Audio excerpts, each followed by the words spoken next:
I don't like to talk about my life, right?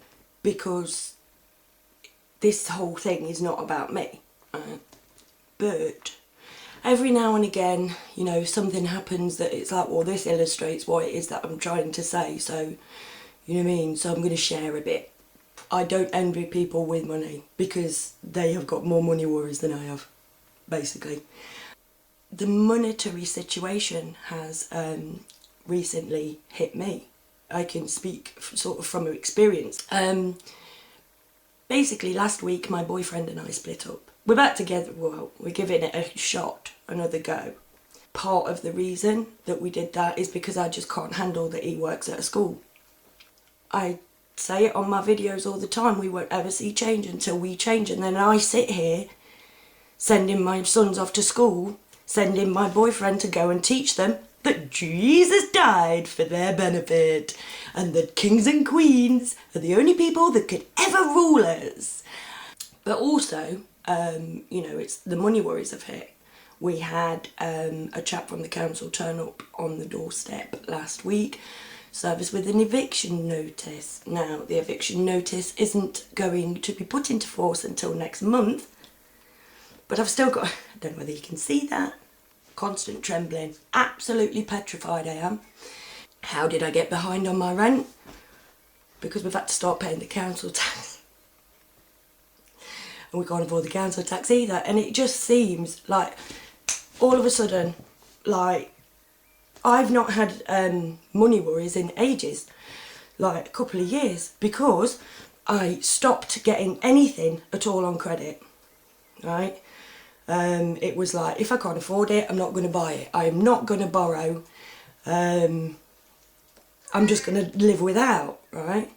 But despite what Daily Mail readers would have you believe, this, you know what I mean, that doesn't make me snipey and hateful towards people who go out and do a hard day's work because they want more. I mean, I'm coming at it from a different perspective. It's an experiment of one, and I just don't want to be embroiled in the whole money thing. And it's kept me away from it, that not going for more. You know, I've not had anything really particularly good, but I've not been having to worry about money. Now I can't have anything particularly good and I can't even survive. And it really, you know, it makes me feel like for the people who've been caught up in what we're taught that we're meant to be, you know, all the advertisements everywhere, all the you're successful if you have things.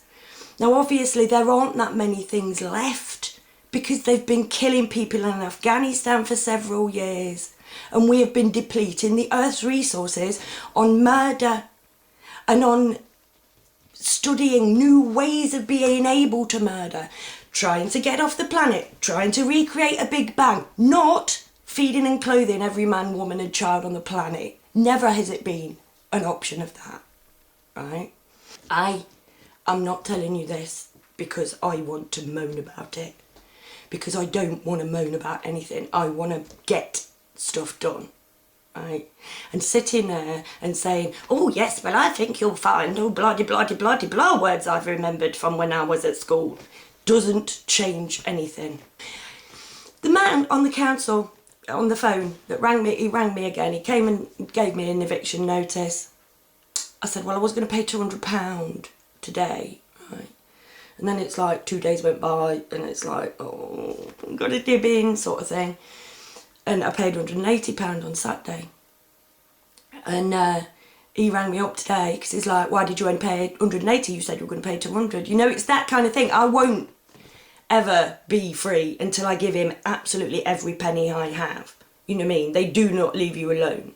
It's like daily phone calls. It's ridiculous. You know, people are paid to bring people down and to make people fearful. Literally, I've been roaring for, well, for what seemed like weeks.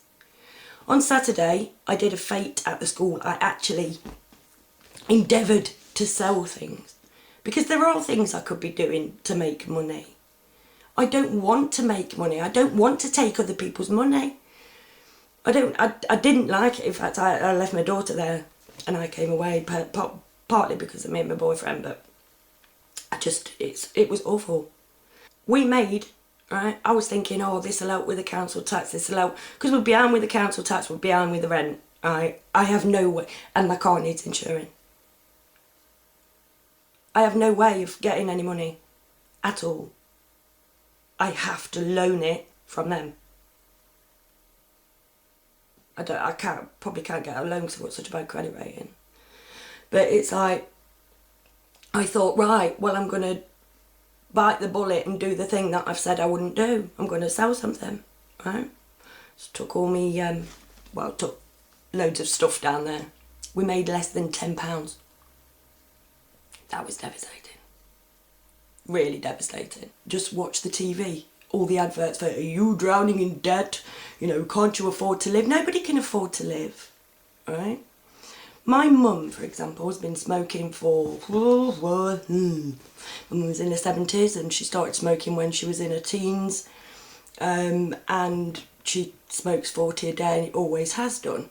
Now, cigarettes are about to go up, like, by over £1 a packet. Now that there is £14 a week just for the £1 a packet, right? She only gets £1.56 rise on a pension.